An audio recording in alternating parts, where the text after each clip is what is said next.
Sainte-Marie-du-Mont, l'alpage de Chaparia, Marcieux. Ouais, c'est tous des alpages que j'ai été quand j'étais jeune. Je suis monté à 3 ans et demi, là, ceux de l'alpage. Et l'année prochaine, ça va faire 70 ans. Encore une année, puis ça fait 70 ans d'alpage.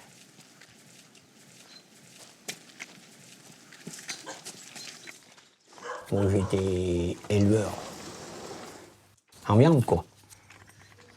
Passer ma vie comme ça, quoi. D'aller à la montagne, c'était depuis toujours, hein. C'est un plaisir. C'est un plaisir d'aller là-haut.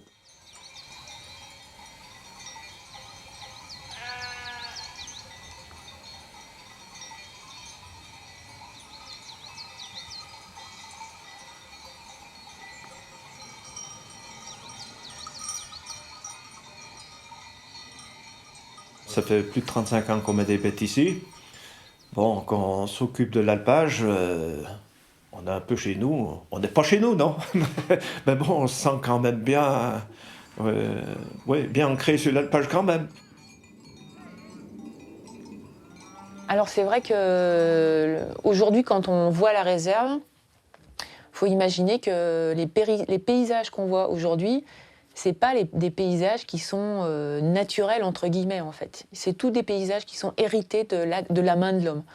Donc les alpages, c'est entre guillemets artificiel parce que c'est l'homme qui les a faits. C'est pas du tout un paysage naturel. Aujourd'hui, si on laisse faire la nature à très grande échelle, hein, donc sur plusieurs centaines d'années, on aurait donc naturellement un espace qui se refermera et qui se reboisera. Mais c'est vraiment à une échelle de plusieurs centaines d'années. Hein.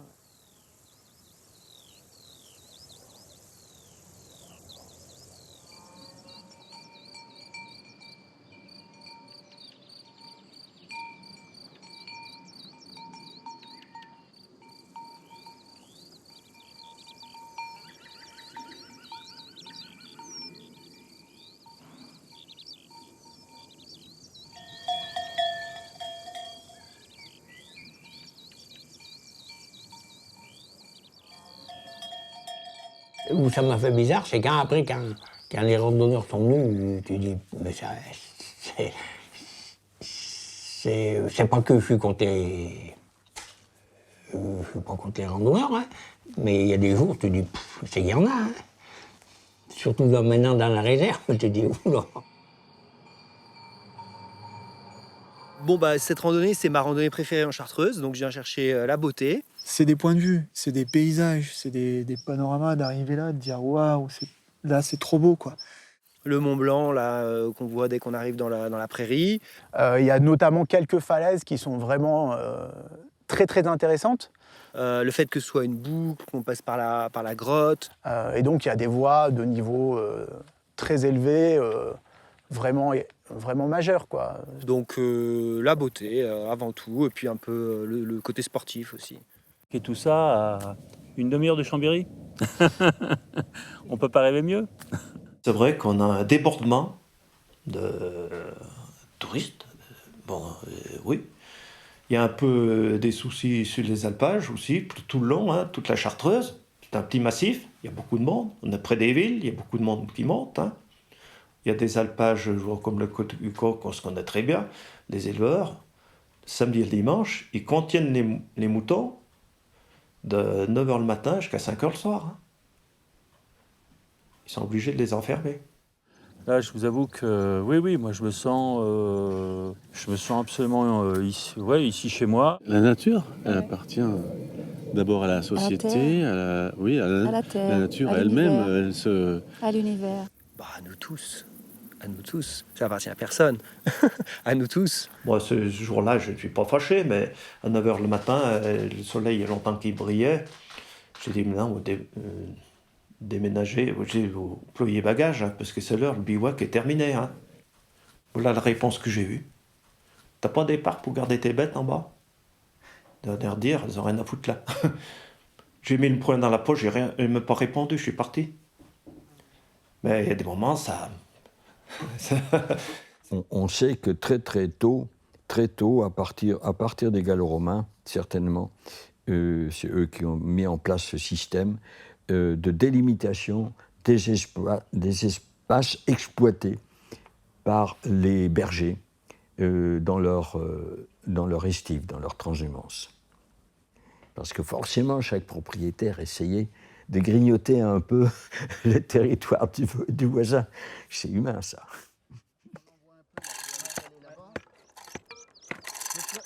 Laisse-toi un peu en sécurité quand même.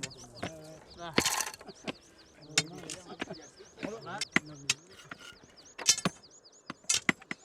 ça y est, on a gagné un petit peu côté français. Aujourd'hui, donc, donc là, on remet en place donc, les bornes qui séparaient donc, le royaume du Piémont-Sardaigne et la France. Bon, il faut savoir que c'est un alpage privé, un des seuls alpages privés de Chartreuse. Donc aujourd'hui, cet alpage, on a une association pour gérer cet alpage où aujourd'hui on est à peu près 35 propriétaires. Donc vraiment, on se bat aujourd'hui pour conserver tout ça. C'est la qualité de nos forêts, de nos terres, de l'alpage, puis voilà, que les générations futures puissent encore en profiter. Et il semble bien que, contrairement à ce qu'on pense, que finalement la violence, elle est vraiment apparue, enfin sauf accidentelle, elle est vraiment apparue à partir du néolithique, à partir du moment où il fallait protéger un espace, comme je l'ai raconté, mais protéger aussi un bien sous forme de graines ou sous forme de gibier. Donc il fallait protéger ça des voisins ou d'autres tribus qui circulaient par là. Alors là, on peut parler de petites guerres ou d'un conflit d'usage. Voilà. Il y a longtemps, dans les années 80, il y a eu des projets de construction de stades touristiques au niveau de la partie haute. Comme c'était un endroit où il y avait de la neige, où c'était à peu près plat, à l'époque, il y avait des velléités de créer donc, un stade, de monter en voiture là-haut, puis carrément de faire un stade de ski de fond, en fait. Et c'est les associations de protection de la nature, dont la FRAPNA, qui sont montées au créneau et qui se sont dit, c'est pas possible, il y a un milieu tellement beau là-haut, on va pas faire une station de ski là-haut. Donc ça a bien brassé, et donc les gens, finalement, se sont dit, bon, allez, bingo, on va tenter la création d'une réserve.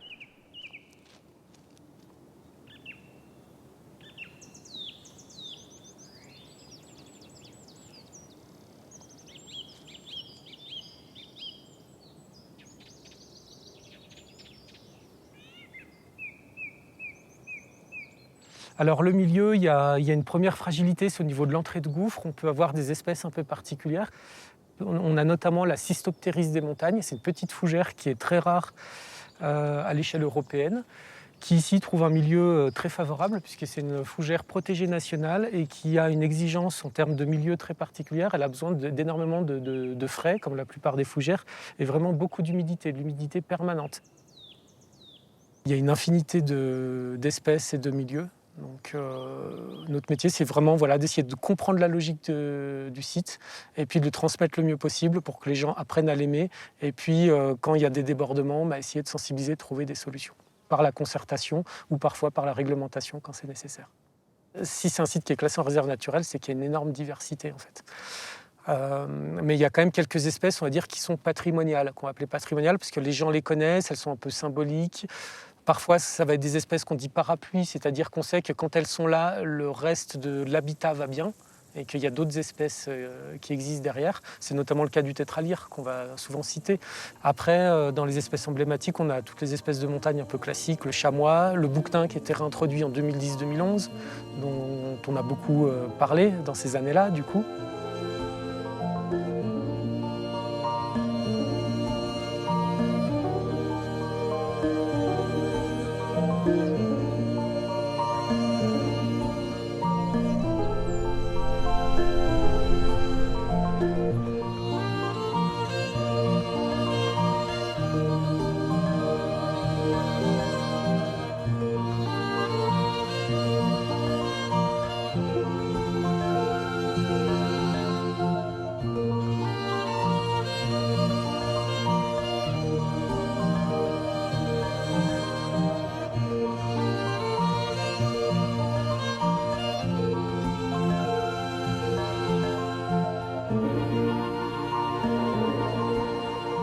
C'est un métier, on est là pour protéger la nature, mais la protéger surtout contre les activités humaines qui parfois peuvent déborder. Parfois, elles sont tout à fait compatibles avec la protection de la nature.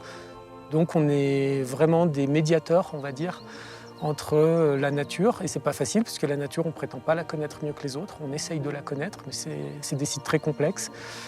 On essaye de comprendre tout ça et on essaye effectivement de modérer certaines pratiques quand on sent qu'elles peuvent être impactantes sur un site qui est extraordinaire puisqu'il était classé réserve naturelle nationale. Le but, c'est de les disperser.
Tu vois, le sida+, c'est dans la petite joue, tu vois, qui est à l'ombre, là, comme ça, là.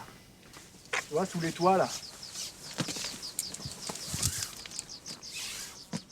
C'est vrai que ma pratique au niveau de la réserve, elle est antérieure à la création de la réserve.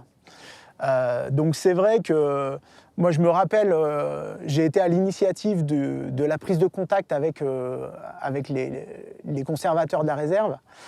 Quand j'ai su qu'une réserve avait été créée, quand j'ai su que des plans de circulation allaient mettre en place pour gérer les activités, moi j'ai tout de suite eu peur qu'on m'enlève mon terrain de jeu en fait. De toute façon, comme dans une société, il y a de tout, donc des fois les relations sont plus compliquées. C'est souvent quand il y a des enjeux ou quand les gens ne sont pas d'accord avec un point de la réglementation.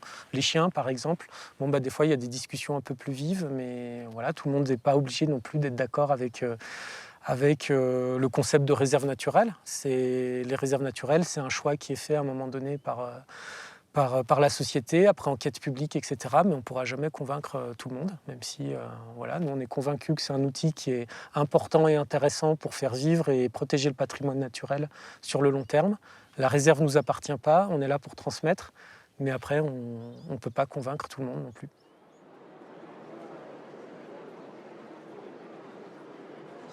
Notre grand-duc départ des solos.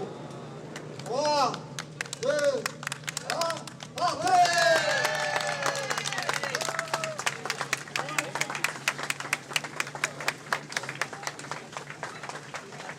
C'est vrai que le Grand-Duc a ce privilège, hein, c'est quand même un privilège quand même, on peut le dire, de pouvoir passer sur la réserve naturelle. Alors c'est le privilège de l'âge en fait, puisque le Grand-Duc là l'année prochaine va fêter sa 30e édition. Donc c'est une course en fait qui est doyenne aussi dans les trails, puisque c'est un des premiers trails qui était organisé quasiment en France, quoi. Donc et en fait du coup le trail du Grand-Duc est plus âgé que la réserve naturelle. Le comité consultatif, c'est une assemblée de 50 personnes qui représentent tous les usagers et qui donnent un avis, et le préfet décide en fait sur la base de cet avis. Donc en disant voilà, on s'est entendu, on a travaillé ensemble, on vous propose ce projet qui des pour et des contre, mais on a essayé de trouver le meilleur compromis pour que ça puisse se faire dans le respect et de ce que veut faire le propriétaire et des règles de protection de l'environnement. Dire que on n'aimerait pas aller passer à tel endroit et puis en fait, avec ce qui est demandé, c'est pas possible. Je serais quand même pas honnête de le dire. C'est un outil de protection en premier lieu, mais c'est un outil aussi, c'est un support de vie, donc de vie pour les espèces, mais de vie aussi pour les humains. Donc c'est vraiment un espace multi-usage, comme on dit aujourd'hui. Et c'est d'autant plus prégnant qu'il y a vraiment des activités économiques qui s'y exercent. Il y a des gens qui ont besoin de cet espace pour vivre, pour leur activité. Bah oui, quand je pars travailler, je prends mes chaussures, mon sac à dos et voilà, je vais en Chartreuse quasiment tout le temps. Après, c'est sûr que je travaille aussi un peu ailleurs, mais je sais pas, c'est 90% de mon temps de travail, donc voilà, c'est mon bureau de travail, c'est ça. Ouais. La forêt elle a une importance économique pour le territoire avant tout, puisque c'est quand même un lieu où il y a beaucoup de monde qui travaille. Donc nous, en tant que gestionnaires qui faisons la gestion courante, mais également tous les bûcherons, les débardeurs, les entreprises de travaux forestiers, les scieurs, puisque c'est l'approvisionnement en matières premières. Après, il y a également tout ce qui ressort de la chasse. Donc ça aussi est une activité qui est importante. Puis le milieu social aussi, c'est un lieu de forte fréquentation. On est proche des bassins de vie, donc de Grenoble, de Lyon, de Chambéry, donc il y a aussi beaucoup de monde. Et pour un ordre de grandeur, en termes d'emploi, quand on sort 300 mètres cubes d'une forêt, c'est un emploi dans la filière forêt-bois. Donc c'est pas négligeable en termes d'emploi. Et souvent, c'est des emplois locaux qui restent sur le territoire. Les bûcherons, les débardeurs sont du secteur. Les scieries qui s'approvisionnent en forêt domaniale sont essentiellement sur la région Rhône-Alpes. Donc ça reste des emplois assez locaux. Un pays, il vit, il y a le tourisme, il y a les gens du pays qui y travaillent, qui y habitent. Donc tout ça, ça fait partie de la vie d'un village et d'une vallée. Et aujourd'hui, si on n'était pas là, si les gens qui habitent et qui travaillent dans la vallée, les agriculteurs, aujourd'hui, si on n'était pas là, il n'y aurait plus grand-chose. Il n'y aurait plus grand-chose.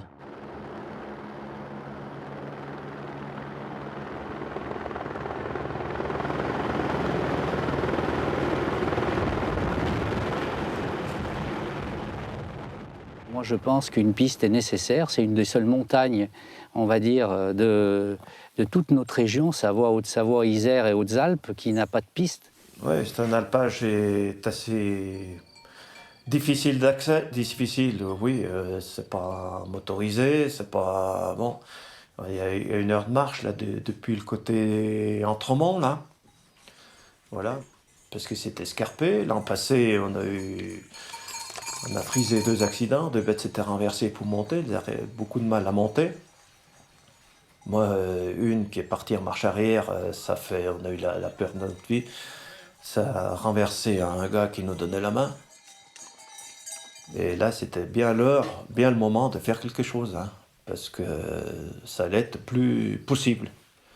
Et ça a été un sujet très délicat pendant longtemps avec les alpagistes, où l'espace de la réserve, on n'accède pas en véhicule motorisé, en fait, aujourd'hui. Et ça a été une des conditions un peu de classement, c'est-à-dire aussi de maintenir cet espace non accessible en véhicule motorisé. Et des espaces comme ça, il n'y en a pas beaucoup, en fait, au niveau des Alpes. Donc c'est aussi ce qui fait qu'on a conservé sûrement beaucoup de la richesse là-haut.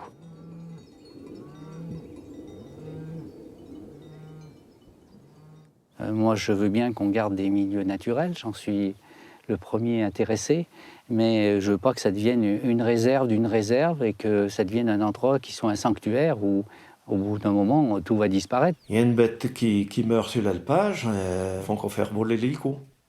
C'est un coup. Ben oui, bon, c'est comme ça, puis ce sera toujours comme ça.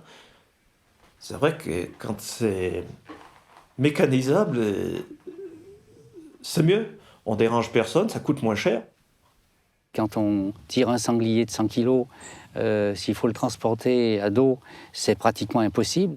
Donc on a trouvé quand même globalement un compromis en travaillant avec les alpagistes pour vraiment essayer d'améliorer au moins les chemins existants, où les gens de tout temps sont toujours montés avec des bêtes, mais sans véhicule. Donc la demande en fait véhicule, elle est quand même assez récente entre guillemets, quoi, hein. Donc on a trouvé une solution, c'est-à-dire de faire un accès donc bête qui soit vraiment le plus confortable possible. Donc on a travaillé avec le syndicat de l'Alpe justement pour faire donc à l'appel mécanique, hein, pour vraiment faire un sentier régulier avec pas des marches trop grandes, pour que les bêtes puissent monter le plus facilement possible et qu'elles se fatiguent le moins possible et qu'elles se blessent le moins possible à la montée. Mais c'est une réserve naturelle, donc l'objectif c'est aussi de préserver le milieu en l'état. Et le milieu en l'état, il n'est pas accessible en véhicule motorisé.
Je pense qu'avec des gens raisonnables, on peut arriver à faire fonctionner tout ça en harmonie. C'est ce qui se passe en ce moment. Avec les éleveurs, il n'y a aucun problème, ça se passe bien. Avec les promeneurs aussi, bon, il y a toujours des personnes qui ne sont pas contentes de voir une personne avec un fusil. Mais bon, on essaye d'être assez discret. Et puis, tout ça nous permet de continuer à chasser, de permettre à une quinzaine ou une vingtaine de chasseurs de s'adonner à leur sport favori et d'aller sur cette montagne. Nous, on pousse même à leur dire de monter chasser, parce qu'on a des gros dégâts avec les sangliers. Et s'il n'y avait pas les chasseurs, je pense qu'on ferait aussi, hein, c'est vrai, parce qu'il y a des automnes, là, l'alpage, il est bouleversé, une partie, quoi. Et ça nous fait quand même un manque d'herbe. Hein. Parce que ça repousse, mais c'est pas... La pousse d'herbe en montagne, c'est pas la même qu'en bas. Hein. Effectivement, on chasse sur 70% du territoire, selon les règles de chasse nationales. Hein. Il n'y a pas de contraintes spécifiques dues au statut réserve. Hein. C'est des règles nationales qui s'appliquent. Et voilà, après, on peut se poser la question de la chasse dans les réserves naturelles et dans les espaces protégés en France, mais ça, c'est un autre débat.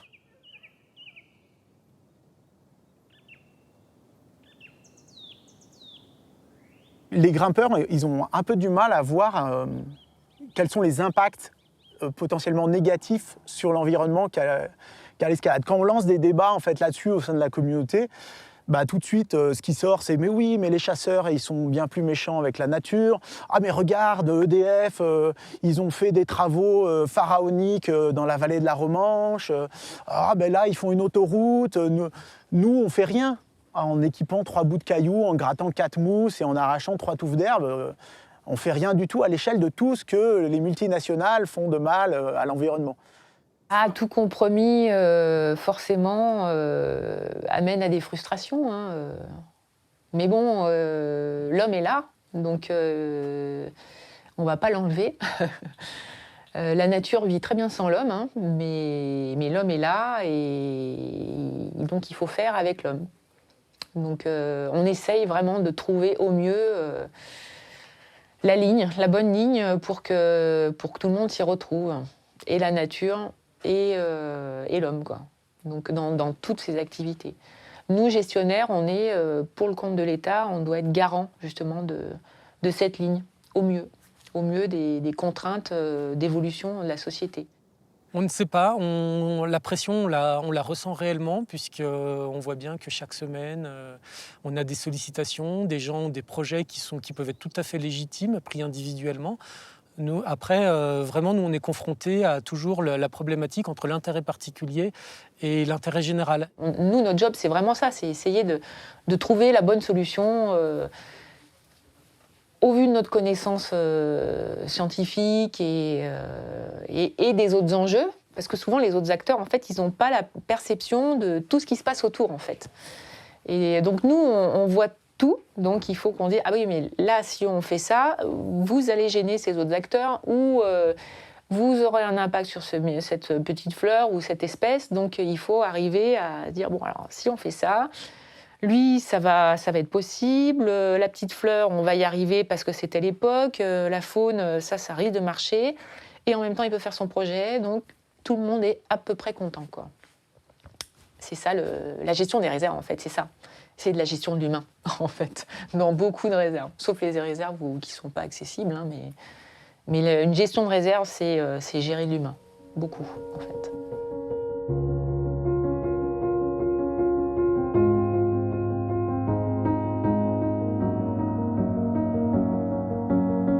They say it's a matter of time, 1,000 days and the sun won't shine before I come back to you.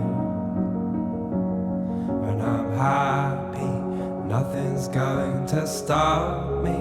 I'm making my way home, I'm making my way. For your love I will go far, I wanna be wherever you are.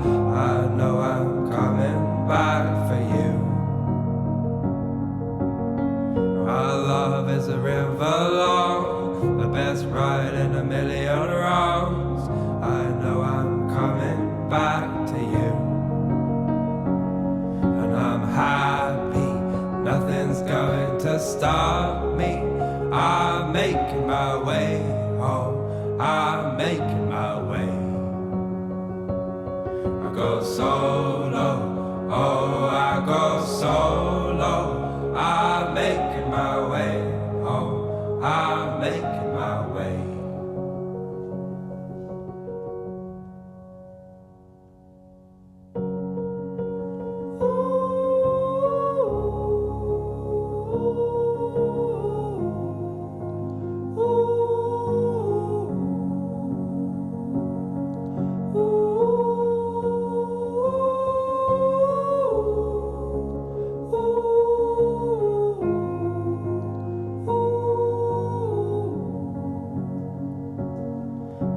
Happy, nothing's going to stop me. I'm making my way home, I'm making my way. I go solo, oh I go solo. I'm making my way home, I'm making